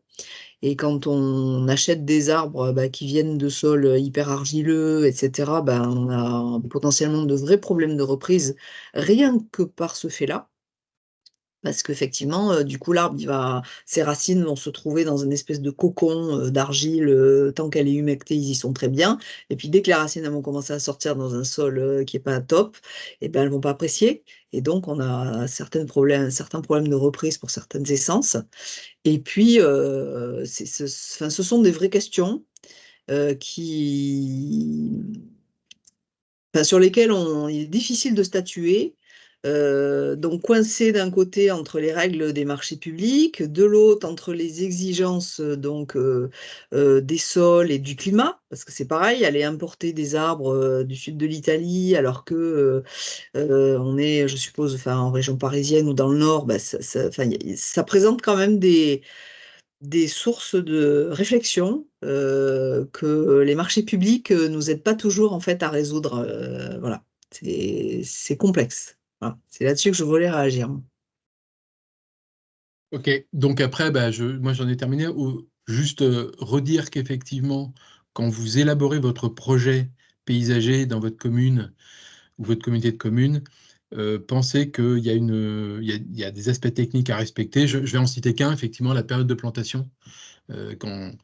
Si on l'intègre mal dès le départ, souvent ça se passe mal et c'est là qu'on aura les plus gros désagréments finalement.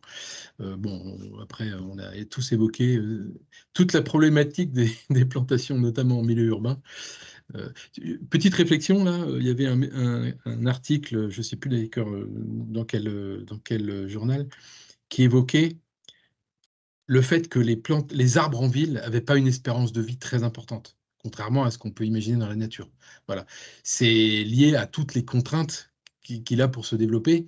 Et donc, voilà, il faut aussi parfois accepter qu'un arbre va ne durer que 30 ou 40 ans, là où on pouvait espérer qu'il dure plus de 50 ans. Voilà. Je passe peut-être la main à Virginie pour la partie boîte à outils. Oui, je voulais juste trois petites infos là qui me viennent pour compléter ça. Alors, on parlait des labels, enfin, et des critères d'origine qu'on peut pas mettre dans les marchés, mais par contre, Plan Bleu, c'est bien une certification environnementale et du coup, elle peut être mise dans les marchés comme critère. Et du coup, de fait, ça resserre sur les pépinières françaises puisque c'est une certification française. Et ça, c'était juste pour info, j'avais souligné là dans la présentation des critères Plan Bleu, les critères qui sont soulignés de irrigation, fertilisation, protection des cultures et biodiv, c'est les critères HVE. Et donc, c'était juste pour mettre en avant que le niveau 3 de Plan Bleu, en fait, va au-delà d'HVE, même s'il est reconnu comme, enfin, il est reconnu comme HVE, quoi. Ça, c'était pour la petite info. Et je voulais aussi rajouter qu'en termes de connaissance de l'offre et des disponibles en pépinière, il y a 2 outils qui peuvent être intéressants en amont. C'est l'outil Floriscope. Je vous montrerai peut-être les sites internet tout à l'heure et de toute façon, on a mis les liens à la fin. L'outil Floriscope qui donne un peu un aperçu de tout ce qui existe en pépinière en France, potentiellement.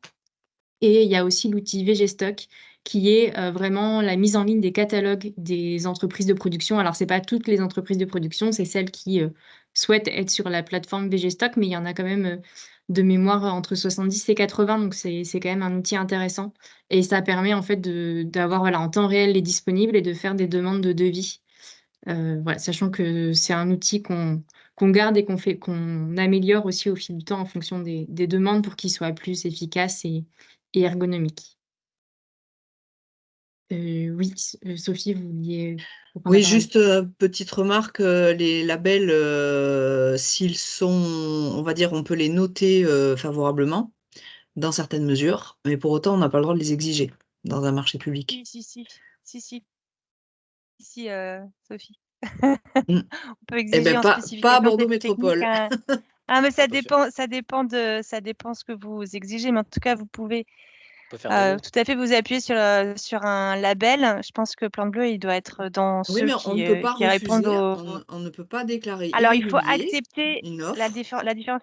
Alors, il faut effectivement accepter l'équivalence. C'est-à-dire que si l'entreprise est en capacité de vous prouver que le produit qu'elle vous vend, il respecte point par point les éléments du cahier des charges du label, effectivement, vous devez analyser cette offre. On a Service Achat qui levait la main, donc Fabien, je te laisse compléter mon intervention si tu le souhaites. Très bien.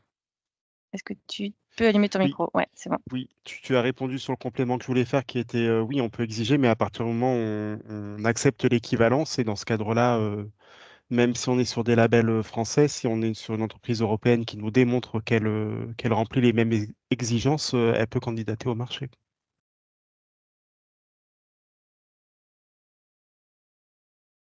C'est la notion d'équivalence qui est importante, mais on peut tout à fait le mettre en spécification. Virginie a dit en critères, mais aussi en spécification technique, en exigence. C'est tout à fait possible. Mais on ne peut pas refuser l'équivalence. Est-ce que sur les témoignages donc, de tous les acteurs de la filière, vous aviez voilà, après le coup, maintenant qu'on a fait le tour, est-ce que vous aviez des questions, des compléments? Est-ce qu'il y a des éléments qui vous semblent peut-être plus ou moins clairs? Est-ce qu'il y a des messages clés que vous auriez aimé entendre, que vous voudriez ajouter éventuellement? Sachant que la deuxième grosse partie de ce webinaire, c'est de vous présenter. Il y a pas mal d'outils qui existent, qui sont proposés par les filières. Donc Virginie va nous les présenter. Elle a déjà présenté 2 sites là, sur le biosourcing. Mais voilà, si vous avez des questions aux intervenants, c'est le moment. Vous pouvez utiliser la conversation. Pas hésiter. Sinon, Virginie, je te laisse dérouler la partie présentation de tous les outils et peut-être François quand même compléter sur la partie charte puisque vous êtes signataire Bordeaux Métropole. Je vous laisse la parole à tous les deux. Ben, merci. Alors sur les outils, du coup, c'est vrai qu'on en a vu plusieurs au fil des présentations, parce que les 3 outils dont on a parlé, c'est donc VGstock, Floriscope et le Fascicule 35, qui sont déjà des outils très intéressants. Et après, pour continuer, mais en fait, c'est des outils qui reprennent un petit peu tout ce qu'on s'est dit depuis le début. On a notre interprofession donc, qui rassemble au niveau national tous nos métiers et toutes nos fédérations qu'on a représentées ici, qui a sorti un guide en collaboration avec l'AMF qui s'appelle Du fleurissement aux espaces verts. Donc là, je vous ai juste remis le plan de ce guide. Hein. C'est pareil, ça, on vous enverra le lien, mais ça reprend vraiment un peu par bloc tout ce qu'on s'est dit depuis le début de cette réunion, avec du coup un premier chapitre qui est plutôt dédié au rôle du paysagiste concepteur, donc comme ça a été déjà présenté. Un deuxième chapitre avec un focus plutôt sur les marchés de travaux, avec tous les critères d'attribution dont on a parlé pour essayer de trouver des choses pour aller au-delà du prix, donc avec des critères techniques, des critères sociaux et environnementaux, et puis l'appui du fascicule 35 dont on a aussi beaucoup parlé. Le troisième chapitre, pareil, on en a parlé, c'est le focus sur les fournitures de végétaux pour en fait éviter que le végétal se retrouve à être à la fin un peu la variable d'ajustement du projet. Donc avec la nécessité d'anticiper, de définir le besoin le plus en amont possible. Il y a Floriscope et Végéstock pardon, qui sont cités à ce moment-là dans le guide également. Et puis, le quatrième chapitre qui est sur la partie entretien, dont on a aussi beaucoup parlé, avec l'importance de prendre en compte les besoins les plus en amont possible. Pareil, d'avoir les critères techniques et puis des moyens de suivre aussi l'exécution des travaux, donc en s'appuyant sur les règles professionnelles. Je ne sais pas si d'ailleurs sur ça, Agnès, tu veux en dire 2 mots. Tu maîtriseras peut-être mieux le sujet. Sur les règles professionnelles? Oui. Ce sont les règles de l'art de la profession qui ont été. Le travail a commencé, il y avait eu une dizaine d'années, voire 15 ans, ça fait très longtemps. Donc là, il y a 37 règles professionnelles sur tous les aspects de la profession. C'est les règles de l'art qui sont disponibles, alors qui ont été faits avec effectivement tous les intervenants de la filière, hein, et qui sont disponibles sur notre site internet. Et vous avez le lien de toute façon sur une des diapos. Oui, exact. Je crois que je l'ai remis aussi à la fin, puis s'il n'y est pas, on le remettra avant de vous envoyer le PowerPoint. C'est vrai qu'à côté du Fascicule 35, c'est peut-être l'autre outil intéressant aussi à avoir dans la boîte à outils. Donc voilà sur le guide AMF. Et puis, il y a aussi une petite fiche qui est une fiche Locavert qui est un peu qui est inspirée de la fiche Localim qui avait été rédigée pour les marchés restauration collective, donc pas rien à voir avec le végétal, mais c'est tout un focus sur plutôt la partie approvisionnement local des végétaux et de qualité. Donc ça reprend en fait également des éléments dont on a pu parler, qu'a pu présenter Antoine sur la partie production. Avec également un focus quand même là qu'on a moins évoqué sur les aspects plutôt réglementaires, sur par exemple les questions d'espèces exotiques envahissantes, de passeports phytosanitaires, de loi santé aussi qui permet il y a des listes en fait sur la loi santé de plantes qui sont allergènes et qui du coup sont plutôt à éviter dans les espaces publics. Et pareil pour les espèces exotiques envahissantes, il y a des listes d'espèces réglementées qu'il faut éviter de planter. Sachant que sur ça, s'il y a un petit message à faire passer de notre côté, il y a énormément de listes qui tournent de toutes sortes, espèces exotiques envahissantes, loi santé, il y a des listes pour les pollinisateurs, etc. C'est toujours réducteur de s'appuyer uniquement sur des listes. Et voilà, et l'importance du dialogue avec la profession reste quand même important pour éviter en fait de restreindre trop la palette végétale, parce que voilà, on voit quand même ce type de phénomène, par exemple sur la plantation de haies, on se retrouve avec des listes d'une vingtaine d'espèces et c'est dommage en fait de planter 20 espèces dans toute la France parce qu'on a une diversité qui est beaucoup plus riche que ça. On a eu pas mal de questions qui étaient notamment sur les espèces allergènes avec tout ce qui est verdissement des cours d'école ou des alentours d'établissements qui accueillent de jeunes enfants. Sur ces sujets-là, sur les questions sanitaires, il y a, de toute façon, la profession, vous maîtrisez très bien. On a un guide en Nouvelle-Aquitaine qui s'appelle Reco Crèche 2, qui est justement sur la construction, rénovation et aussi aménagement extérieur des crèches, si vous voulez aller en voir un peu plus loin. Ça me fait écho dans ce que tu disais, là, Virginie. Et il faudra que je recherche, mais je pense qu'on a aussi un kit ou quelque chose sur cette loi santé, peut-être la liste ou un guide. Il faut que je le retrouve, mais je le rajouterai du coup dans la boîte à outils. Voilà pour le guide locataire. Puis après, oui, effectivement, mais c'est des choses dont on a parlé aussi sur les procédures d'achat, donc l'importance du sourcing, de connaître l'offre et la disponibilité. Et puis tous les sujets d'allotissement dont on a également parlé tout à l'heure quand on regardait les diapos d'Antoine. Et le fascicule 35 encore qui revient dans le guide locataire. Donc voilà, je pense qu'on a fait le tour de tous les sujets marché public en végétal. Donc voilà, ces 2 guides plus les sites Végéstock et Floristock, pardon, on vous mettra les liens en fin de diapo. Et puis également d'autres outils, alors cette fois à l'échelle plutôt régionale qu'on a également développé avec l'interprofession. Le premier, c'est la charte d'achat local, dont aussi Bordeaux est signataire, donc je pourrais vous laisser dire 2 mots, mais l'idée de cette charte qui est déclinée en fait dans plusieurs régions, on doit être pas loin d'une dizaine aujourd'hui. L'idée, c'est d'engager en fait l'ensemble des acteurs de la végétalisation autour d'objectifs partagés et qui permettent en fait des projets plus durables. Donc ça n'a pas de valeur juridique, mais voilà, l'idée, c'est de s'engager en faisant signer ce document à la fois par nous, acteurs de la filière, mais également les collectivités qui souhaitent s'engager. Et voilà, d'essayer d'avoir justement et de construire ce dialogue dans la durée. Donc ça, c'est pareil, on pourra vous l'envoyer, mais ça revient un peu toujours sur les points qu'on a déjà cités tout au long du webinaire, sur en fait qu'est-ce que chaque acteur peut amener pour qu'on ait un projet durable, comment est-ce qu'on rédige les marchés publics, avec tout le côté boîte à outils qui est également disponible dans cette charte. Et donc là, on ne peut que vous inviter en fait à signer cette charte. Pour ça, donc si ça vous intéresse, vous pouvez hésiter à me recontacter. Donc pareil, il y aura mon contact à la fin. L'idée, c'est aussi d'en profiter pour faire un petit moment de communication. Avec Bordeaux Métropole, par exemple, on a signé la charte à l'occasion des rencontres du paysage urbain que Agnès va présenter juste après. Donc c'est aussi l'occasion de valoriser l'action de la collectivité sur cet engagement à construire des projets de végétalisation plus durables. Je ne sais pas si François, peut-être tu veux rajouter quelque chose sur cette charte. Rapidement, parce que tu as tout dit, oui. Donc Bordeaux Métropole a signé la charte. C'est intéressant parce que c'est aussi un élément un discours politique, puisqu'on l'a fait délibérer, et puis ensuite on l'a fait signer. Ça a été signé par le vice-président en charge de la biodiversité, effectivement lors d'un événement. C'était un 25 novembre, un jour de Sainte-Catherine.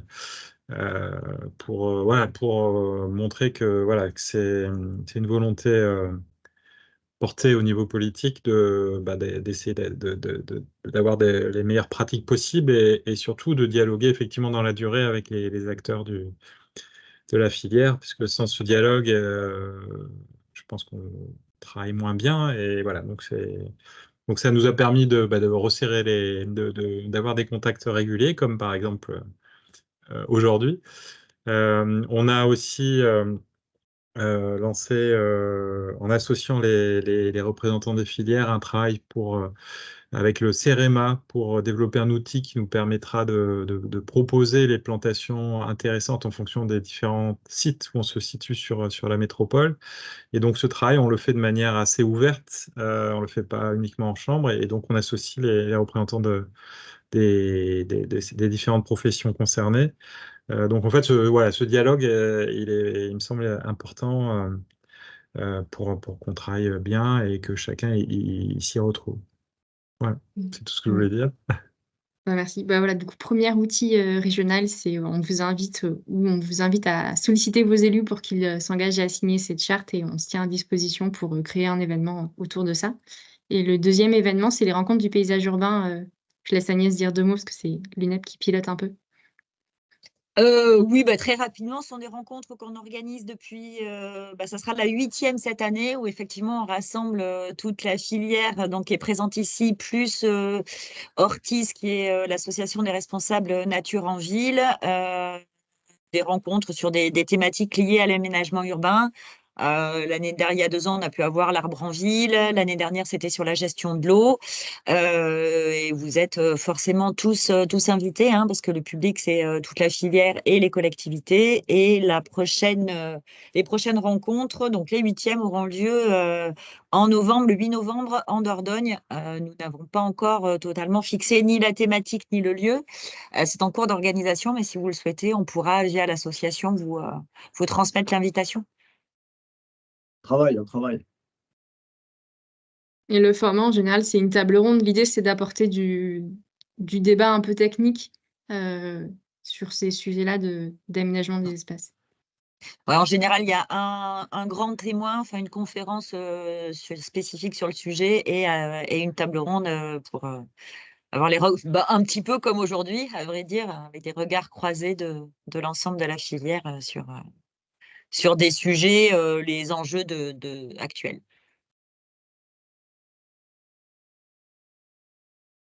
Et donc voilà, on Est-ce arrive au bout de notre... Pardon, vas-y. Virginie, ouais, je pense que la charte est quand même assez bien faite. Je l'ai ouverte si tu veux. Je voulais partager moi peut-être la charte et la boîte à outils, les annexes. Donc que vous pouvez avoir. Donc l'idée là, c'est que on passe par toi, Virginie, ou je la mettrai directement avec le support pour les participants et puis peut-être constituer un centre de ressources finalement sur notre espace adhérent avec tous les éléments qu'on a donnés. Comme ça, on fait gagner du temps. Si tu veux, je partage mon écran et juste qu'on balaye ensemble. Ouais, qu'on balaye vite la charte parce que je la trouve plutôt bien faite. C'est une bonne charte d'engagement. Hein. Est-ce que vous voyez bien le document? Ça, c'est la charte. Donc, effectivement, entre tous les acteurs de la filière, on est en réponse à ce qu'on fait aujourd'hui.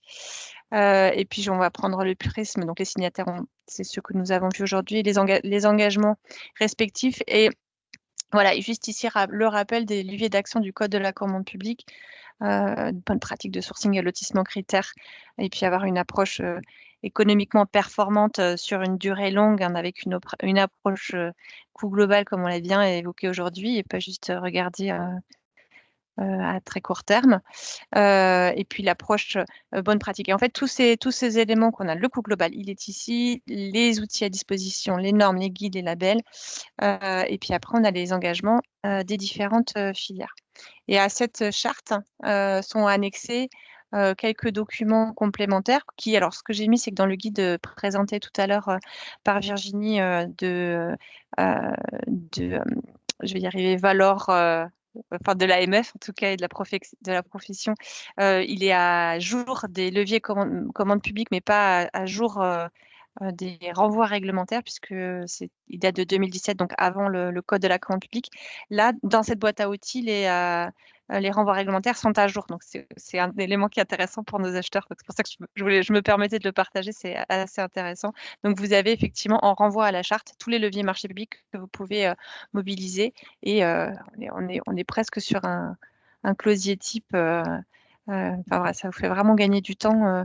Voilà, super boîte à outils. Bravo vous pour la mise en place de cet outil-là, qui n'est pas forcément très connu. Voilà, donc voilà, il y a plusieurs annexes, à la fois donc les leviers commande publique et puis aussi en Nouvelle-Aquitaine, quelles sont les spécificités des productions ici en local.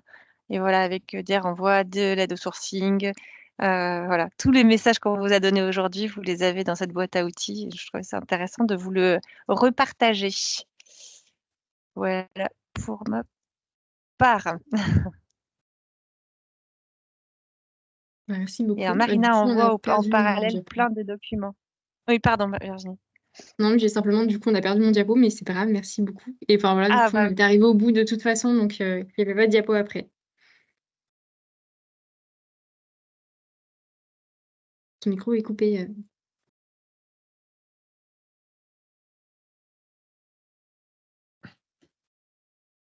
Alors, je disais, il y a les contacts, donc je le remets, je l'avais.